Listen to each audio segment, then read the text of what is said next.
Hola, hola, ¿qué tal? Bienvenidos todos a este programa especial. Hoy es mayo 7 y estamos aquí para alzar las voces por los cubanos dentro y fuera de la isla. Estamos aquí apoyando al pueblo y no a la dictadura. Quiero darle las gracias a todas las organizaciones e instituciones que han permitido que este programa llegue a todos ustedes y que hoy conversarán con la comunidad cubana como nunca antes han logrado hacerlo. Estamos rompiendo récord en los minutos iniciales del programa. Ya superamos las 15.000 personas. Usted comparta. No se canse de compartir, por favor. Quiero agradecer a la OEA, quiero agradecer a la Fundación en Memoria de las Víctimas del Comunismo, quiero agradecer a la USAID, a la FIU y a la OAA, la Organización de Ayuda en América Latina. Realmente para mí, para todos los que trabajamos en estas plataformas, Cubanos por el Mundo, Flamingo TV Radio, Hola Otaola, en todos nuestros canales nos sentimos supremamente orgullosos de que hayamos sido nosotros los elegidos para llevar este mensaje al pueblo de Cuba. Para mí, personalmente, es un honor muy grande porque hoy podré demostrarle a toda la audiencia que nos sigue en este programa hace 3 años que no estamos solos, que son grandes los políticos del mundo, las personalidades, los especialistas que están pendientes de un cambio democrático en la isla. Contamos con la presencia del secretario general de la OEA, el señor Luis Almagro, con el administrador en funciones de la USAID, también con varios paneles de especialistas que van a debatir el tema de las misiones médicas, la esclavitud moderna, el tema del embargo y también la situación, los peligros que corre el pueblo de Cuba en estos momentos de pandemia por el COVID-19. Comparta, por favor, hoy más que nunca. Estamos sometidos a un ataque por parte de la dictadura cubana. Este programa está siendo satanizado desde La Habana porque tienen miedo que el mensaje llegue alto y claro como lo hará a la sociedad civil independiente, a los cubanos de a pie. Es el día de gritar basta ya. Es el día de develar el velo de las mentiras y abrir las puertas a la verdad. Hoy no abrimos las puertas de la Catedral del Chisme. Hoy abrimos las puertas de la verdad. Hemos comenzado. Mi primer panel de esta tarde, mis invitados de esta tarde, vienen a aclarar todo lo que está sucediendo con las misiones médicas en el mundo. Son especialistas que han llevado profundas investigaciones a cabo, que manejan las cifras, las estadísticas y los datos precisos que necesitamos como pueblo saber para que se rompa de una vez y por todas esa fachada mentirosa de humanismo falso que vende la dictadura cubana por el mundo. Estas son las imágenes de las misiones médicas que hoy sacan provecho del dolor del mundo entero en el COVID-19.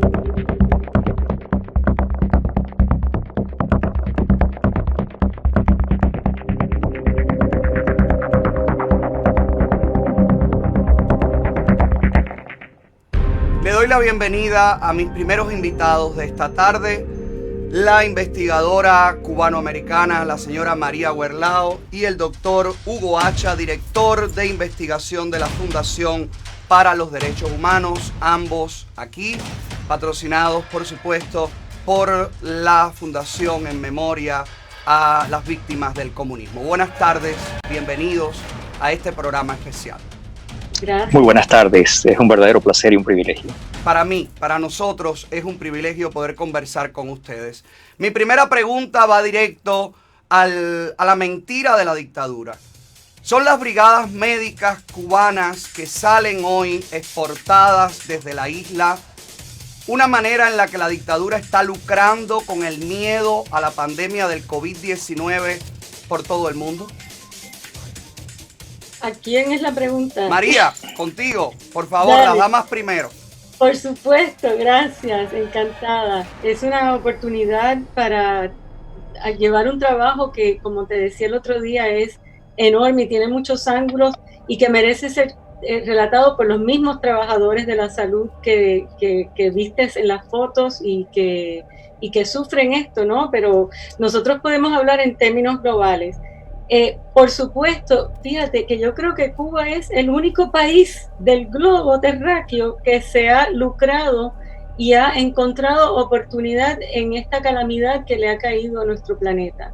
Ellos, como Cuba sí usa el dinero que le entra de su supuesta diplomacia médica para apoyar un gigantesco aparato de propaganda e influencia y desinformación, estaban listos inmediatamente para empezar a lanzar brigadas y hasta el día de hoy he contado 24 y 1.993 integrantes de estas brigadas de emergencia que de un día para otro tienen que hacer sus maletas, dejar a sus familias y embarcarse a donde sea, porque muchos me han contado que ni saben a dónde van a terminar cuando llegan a un país como Brasil, África, donde hay muchas ubicaciones. Acaba de morir un médico cubano, hoy salió la noticia, un médico cubano que ha muerto desamparado en una de estas misiones médicas por el mundo.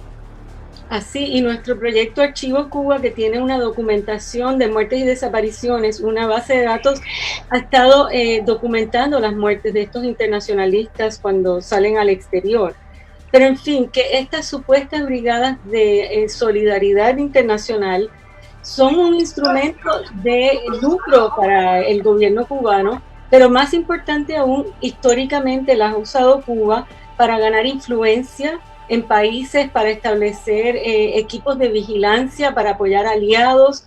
Esto tiene una larga data y la primera comienza en el año 60, poco después de llegar la revolución al poder, cuando se envía una brigada a Chile, producto de un terremoto muy grande que hubo en el sur de Chile. De hecho, yo tuve la oportunidad de estar allí y hay una placa conmemorando la brigada, nada menos que liderada por el doctor Salvador Allende, que ya desde entonces estaba recibiendo dinero del gobierno cubano, igual que muchos políticos y demás que estaban preparándose desde que llega la revolución al poder para exportar la revolución a toda la región.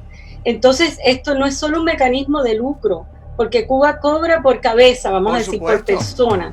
Y si no se la cobra al país, se la cobra a la Organización Mundial de la Salud, a la Organización Panamericana de la Salud, a otros países, como es en el caso de Haití, que después del terremoto metieron una brigada muy grande para nutrirla, que ya estaba allí, producto de otro huracán. O sea, ellos aprovechan las oportunidades para establecer lo que yo llamo un pie de playa, que a veces efectivamente el Cuba lo financia, pero a la larga siempre le saca mucho. Claro. Entonces ahí establecen contratos que ellos llaman de colaboración y sacan cientos de millones de dólares. El caso de la brigada de Haití, por ejemplo, es bien único porque hay muchísimos países que dan dinero para la brigada médica cubana. Entonces es un mecanismo muy útil que además les gana influencia, votos en los organismos internacionales, claro, porque estos médicos cubanos tienen que ir a donde les dicen. Y a trabajar en condiciones de esclavitud realmente. Hay demandas, Hugo y también María, hay demandas en las organizaciones internacionales en este momento, justamente por el maltrato, el sistema esclavista que es utilizado por la dictadura para exportar los médicos por el mundo. ¿Es así, Hugo? Es absolutamente correcto, apreciado Alex. Lo que María ha descrito es el contexto. Desde el punto de vista del intento de descalificación hacia las investigaciones que se han realizado con respecto a las actividades de las misiones médicas cubanas y la fachada de solidaridad e internacionalismo, el problema con el que se enfrenta el régimen es que tanto María como mi persona, representando a nuestras respectivas fundaciones e instituciones, es que nos apoyamos en muchas ocasiones en las cifras que el propio régimen publica. Déjame decir esto rápidamente. Por favor. Según el Ministerio de Economía de Cuba, el 2016 fueron 11.543.000.000 de dólares, o sea, 11.5 billones de dólares al 2016 como ingreso efectivo. Después han habido datos de 8.5 y el año pasado 6.4 billones de dólares. ¿Por qué es bueno hablar de esto? Porque son cifras oficiales del régimen y que deben mover una interrogante. ¿Dónde va ese dinero? Esa es la pregunta que se impone. ¿En dónde se invierte ese dinero? Los hospitales cubanos están en la peor etapa de su vida. La insalubridad, la negligencia médica, las pocas condiciones para trabajar los profesionales dentro de la isla. También así las escuelas, las comidas con los que se alimentan estos estudiantes de medicina. Mi pregunta es, ¿dónde se invierte el dinero que colecta la dictadura de esta supuesta humanidad pagada por el resto del mundo? Correcto, y aquí viene el interrogante más serio. Esto es por admisión propia, esto no es algo que diga María, esto no es algo que diga yo. Nosotros nos limitamos como investigadores a recoger investigación formal y oficial publicada en los anuarios del Ministerio de Economía de Cuba. Negar esto es negar su propia información. Y para ir directamente a tu pregunta, existen demandas y tal vez la más relevante es la que hoy día ya ha sido admitido en una corte federal en los Estados Unidos sobre el componente cubano del programa Mais Médicos en el Brasil. Probablemente la mayor de estas brigadas de, entre comillas, solidaridad de la historia y que le aportó en algún momento más de $500 million anuales a la dictadura. Quienes sirvieron en este programa tuvieron esta oportunidad porque de manera histórica un organismo internacional se ha visto con evidencia documentada sorprendido en la planificación, implementación, administración e inclusive en el obligar al país anfitrión al cumplimiento de términos puntuales en relación a condiciones represivas con los médicos, y esta organización es la Organización Panamericana de la Salud. La manera en la cual podemos afirmar esto, nuevamente, se basa en documentos oficiales. Los cables intercambiados entre las cancillerías de La Habana y Brasilia, a donde ya en el año 2012, en abril del 2012, ¿por qué es importante esto? Porque se discutió en abril del 2012 de qué manera se rompía la ley brasilera, cubana, norteamericana y el derecho internacional público para hacer posible este programa. ¿Por qué es bueno resaltar nuevamente que esto sucedía en abril del 2012? Porque el programa Más Médicos nace a la vida mediante un decreto de la presidenta Dilma Rousseff en junio del 2013. ¡Wow! Vale decir, entonces que estuvieron antes ya. No solamente estuvieron antes, lo discutieron en detalle. Discutieron cómo iban a usar a la organización. La organización a través de sus ejecutivos estableció de qué manera se podían eludir los controles internos y externos e inclusive se estableció que los pagos se harían vía las cuentas de la organización en los Estados Unidos. Esa situación le posibilitó a las víctimas el poder acceder en la jurisdicción federal de los Estados Unidos a tratar de buscar justicia tanto por el abuso que sufrieron como por la retención de el 90% del dinero que cada uno de ellos generaba. Eso lo podemos discutir después con más detalle.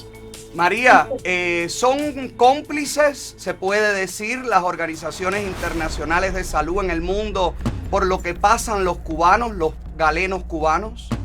Te puedo afirmar absolutamente, estoy convencida, Y eso sucede por muchas razones, pero una de las principales es que el aparato de inteligencia cubana ha penetrado a la OPS y la OMS sistemáticamente, y tengo nombres y apellidos, y no solo con cubanos que han metido en esos organismos, sino reclutando agentes, por ejemplo, de Brasil, de otros países. ¿Puedes dar nombres? Prefiero en este momento no, pero tengo el testimonio de varios ex oficiales de la inteligencia cubana y personas que han estado dentro del aparato del Ministerio de Salud de Cuba.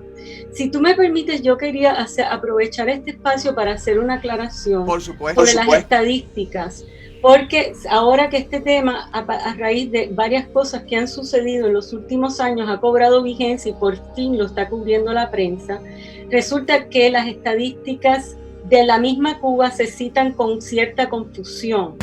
Y hay que aclarar algo. Primero, no hay que confiar en las estadísticas de Cuba porque nunca tienen sentido, se contradicen entre sí y cuando uno las va a verificar no puede. Sin embargo, usando, como dice Hugo, las mismas estadísticas del régimen, es que uno se da cuenta en las estadísticas que publica la ONE, la organización, Oficina Nacional de Estadística se llama ONE, que este programa, los servicios de exportación, se convierte en la principal fuente de ingresos de la República de Cuba a partir del año 2005, y es que viene la mano de Chávez y Venezuela. Ahí es que este programa cobra tanta vigencia y logra su cima, de acuerdo a la ONE, en el año 2013, cuando Cuba devenga 10,4 mil millones de dólares por servicios de exportación, pero hay que quitarle el turismo. Por eso, porque el turismo se considera un servicio de exportación, por eso es que muchas veces en la prensa uno toma la tabla de los servicios de exportación, si no le resta el turismo, no se da cuenta que hay que hacer eso para entender lo que es Cuba. Cuba siempre ha dicho, a partir del 2003 empiezan a bajar, porque viene el descalabro económico en Venezuela y empiezan a pagar menos por colaborador, como ellos le llaman, a la mercancía exportable, que es en realidad como tratan a los cubanos, ¿no? Y a partir de ahí, la última estadística que da Cuba, la ONE, es del 2017, que dice que devengaron 7,9 mil millones en servicios de exportación, aparte del turismo. Ahora, por primera vez el año pasado, Cuba, a fines del 2019, declaró, no es la ONE, pero funcionarios dentro de la prensa oficial, que los servicios de salud, que típicamente ellos han dicho que constituyen el 75% de los servicios exportables, porque esto es una práctica que se da en muchos otros casos, ¿no? Devengaron 6,4 mil millones de dólares. Por eso es que hay esa confusión.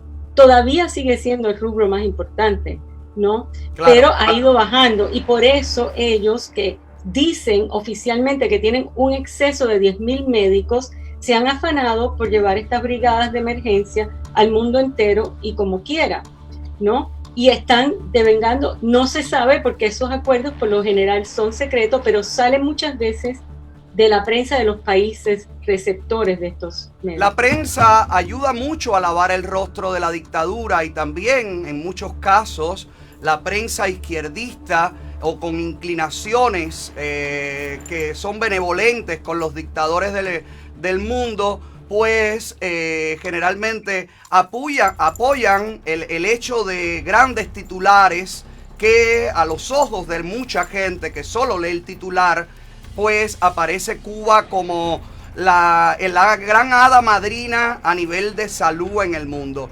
¿Tienen ustedes, Hugo, conocimiento de realmente dentro de la isla cuánto puede beneficiar a los cubanos de a pie que tienen que ir a la salud pública como única alternativa en la Cuba de los dictadores castristas? Bueno, la respuesta a esa pregunta es impactante y es al mismo tiempo triste. No tenemos ninguna evidencia contrastable que apunte a que los recursos provenientes de las misiones médicas se inviertan en el aparato de salud pública de la isla. No hay ninguna evidencia de mejoría en infraestructura, equipamiento, ni siquiera en los servicios más básicos. Todos los testimonios que hemos podido recoger apuntan a una situación no solo ya de deterioro, sino de depauperación. desde personal médico que relata la carencia de elementos esenciales, hoy día con el COVID-19, de elementos de seguridad, hasta gente que requiere de servicios elementales para sobrevivir, pacientes de diálisis, pacientes de una serie de padecimientos endémicos que no tienen los medicamentos más elementales. Por eso es que esa es una de las preguntas que se debe plantear.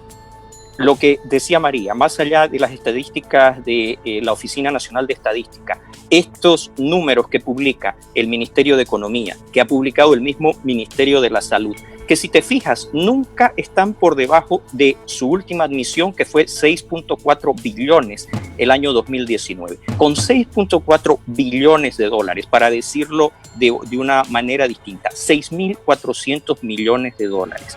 Para un país del tamaño de la demografía cubana, ¿será que no haría un impacto significativo para el cubano de a pie, que ve a sus seres queridos padecer, que los ve sufrir y que los ve morir? La opinión de la Fundación para los Derechos Humanos en Cuba es que esto está más allá del comportamiento criminal. Esto es decididamente un atentado a la salud pública y el bienestar de los cubanos. ¿Pudiera ser considerado en algún momento un crimen de lesa humanidad hacia los cubanos, todo lo que sufren con el déficit de salud? Hacia los cubanos sí, pero aparte, para volver a tu pregunta sobre los organismos internacionales, esto claramente y sin duda va contra el derecho internacional. Los países que entran en estos acuerdos y las organizaciones están violando tratados específicos, por ejemplo, el protocolo de Palermo contra la trata de personas, las convenciones de la OIT. Tengo una enumeración que nosotros hemos listado y muchas más que sabe Dios si desconocemos, ¿no? Es trabajo forzado, sí. Cumple con todas las definiciones, ¿no? Pero volviendo a las estadísticas, para que en Cuba se hagan una idea, si usáramos la estadística de Cuba del 6,4 mil millones de dólares que ellos reportan para el personal de salud, y ellos mismos reportaron en aquel momento que había 28.200 y un poquito más trabajadores de salud. Si uno divide esa cifra, son $220,000 por persona por año. ¿Qué médico cubano recibe eso? Ninguno. Los que van al exterior. Entonces es una confiscación, es una explotación. Y quiero aclarar que esa división no se puede hacer con exactitud porque hay que restarle los servicios de educación, porque Cuba trae estudiantes a estudiar de otros países a la ELAM. Entonces no es precisa, pero es una cantidad muy fuerte, muy grande, que no está llegando ni a los trabajadores explotados que dejan sus familias, que muchos mueren. En Venezuela, estaba hablando con un grupo de médicos hoy del grupo No Somos Desertores, que está haciendo un trabajo tremendo, sí. Y ellos hicieron un live chat el otro día, que yo siempre estoy aprendiendo, después de tantos años de entrevistar médicos sigo aprendiendo. Resulta que en Venezuela, que han muerto muchísimos trabajadores de la salud por actos criminales y demás, le echan la culpa a los colaboradores de la salud por ponerlos en peligro, por dejarlos abandonados, y dejan a sus familias después sin una compensación. Mira los médicos que están secuestrados en África, como ninguna organización internacional de salud pues ha hecho una exigencia de la liberación de esos médicos. No existe una verdadera presión por parte de la dictadura a las autoridades que sometieron al peligro a esos profesionales. Han ganado ahora mismo, según la prensa oficialista, 23 millones por la exportación de médicos a Sudáfrica. ¿Por qué no destinar 1.2 para rescatar a 2 cubanos que han sido supuestamente secuestrados en medio de que estaban cumpliendo con lo que le ordenó la dictadura, ¿no?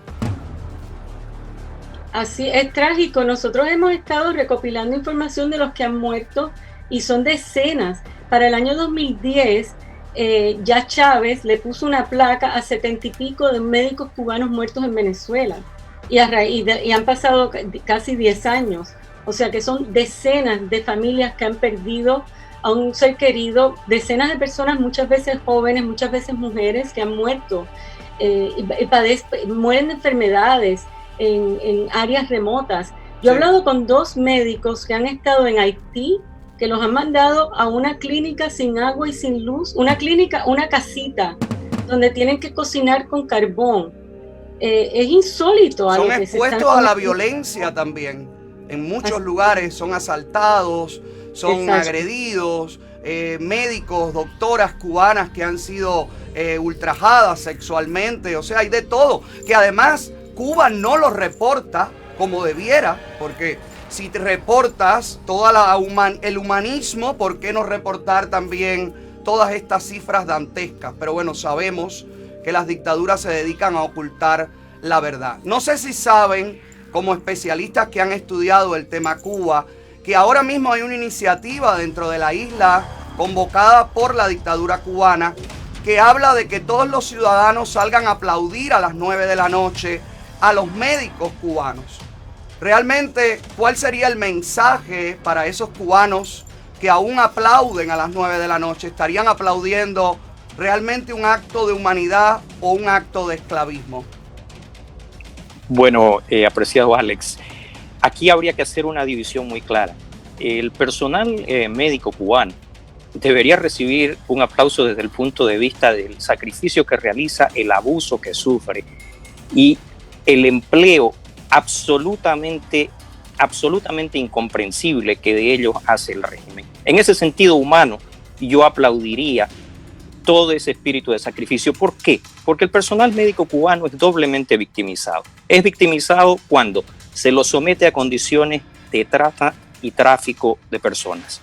Es victimizado porque se lo somete a un tratamiento análogo a esclavitud. Pero también es victimizado cuando, y estos son testimonios de cientos de entrevistas de médicos que fueron partes de estas brigadas, se los obliga a realizar actividades de propaganda que son casi extorsivas, lo reflejó el New York Times, donde básicamente se obliga a la población local a que apoye determinadas posiciones políticas en los países donde están destinados, so pena de no recibir la atención médica esencial. Pero lo que es aún más grave, y esto es algo que responde a tu pregunta sobre si estos serían crímenes ya no solamente contra el derecho internacional público en materia humanitaria, sino que tendrían una equivalencia casi en el límite de los crímenes de guerra. Y es que estos integrantes de las misiones médicas nos han reportado de que el régimen los obliga para justificar la colocación de recursos y la adquisición de equipos y medicamentos a falsificar estadística médica. Déjame aclarar por qué esto es tan relevante. Porque cuando tú estás falsificando estadística médica, inventando pacientes en áreas donde no están, colocando padecimientos endémicos como si hubiesen estado tratados o están siendo erradicados, estás distorsionando la figura de la salud pública en las Américas. Se va a tardar décadas en reparar ese daño. Hoy día estamos muy preocupados por el COVID-19. Hay áreas desde Guatemala hasta Bolivia, desde las misiones que estuvieron en el Ecuador hasta aquellas que estuvieron en Belice, a donde mucha de la estadística, de acuerdo a estos testimonios, ha sido contaminada de forma irreparable y debería ser sometida a una fiscalización, porque estamos asumiendo que enfermedades potencialmente letales han sido controladas o erradicadas, y en realidad lo único que se hizo fue justificar que los países anfitriones erogaran más fondos para beneficiar a la dictadura. Y eso es definitivamente tan o más grave que la violación de los derechos humanos a los que se ha sometido al personal médico. Muchas gracias, de verdad es un placer poder verter luz, sobre todo para los cubanos que están dentro de la isla, la comunidad cubana, todos los cubanos que siguen de alguna manera nubilados por el discurso oficialista, y que es muy importante que sepan que realmente son fichas en un juego de ajedrez tremendamente macabro. Unas últimas palabras, María. No, encantada. O sea, hay tantos temas que cubrir y ojalá se siga cubriendo para que en Cuba se empapen de todas estas cosas que estamos hablando, que es como dicen the tip of the iceberg en inglés, la punta del peñón. Hay tanto aquí tema. los abusos a los pacientes, a lo que tienen que hacer los médicos en Cuba, cómo tienen una fuerza de trabajo cautiva que sirve como mercancía, porque los médicos pasan hambre en Cuba con un salario de $67 al mes. Estoy de acuerdo, y además que si mienten en las estadísticas internacionales, ¿cómo no van a mentir también en las estadísticas de los reales infectados y fallecidos ahora en la crisis del COVID-19 dentro de la isla? Hugo. Bueno, Alex, yo quisiera aprovechar estos momentos para pedirte que nos colabores con tu apoyo, con tu plataforma, con tu audiencia, en concientizar en relación a este rol que desgraciadamente han cumplido organismos internacionales y puntualmente la Organización Panamericana de la Salud para facilitar este esquema. Nosotros creemos que la inmunidad con la que estas organizaciones se benefician se refiere a la posibilidad de actuar en el marco técnico y profesional para desarrollar apropiadamente lo que sus propios estatutos mandan, no para facilitar el abuso y el tráfico de personas. La inmunidad no puede ser impunidad y te vamos a pedir desde la Fundación que nos colabores ejerciendo una vigilancia en ese tema. Cuenten con eso. Este programa está comprometido con la libertad y el desarrollo de todos los cubanos. Donde quiera que haya un cubano que sufra de alguna manera la represión, aún estando libre del régimen cubano, ahí estará nuestra voz. Y ahora la de ustedes. Gracias, de verdad. Gracias. Un placer Gracias. poder contar con ustedes. Gracias. Especialistas que llevan a fondo las investigaciones. Investigaciones que tienen rostro, que tienen una realidad mucho más cruda que la que se cuenta. ¿A dónde van los fondos? Explíquenlo, dictadores. Que el Ministerio de Salud Pública de la isla salga a explicar con datos dónde ha invertido el dinero ganado con la explotación de los médicos cubanos. Porque los hospitales, la salud pública cubana, está en estas condiciones.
Estas pésimas condiciones, la insalubridad, la desatención, el desinterés por parte de la dictadura cubana, tiene un pretexto que siempre es cacareado por ellos, es esgrimido por ellos en todas partes.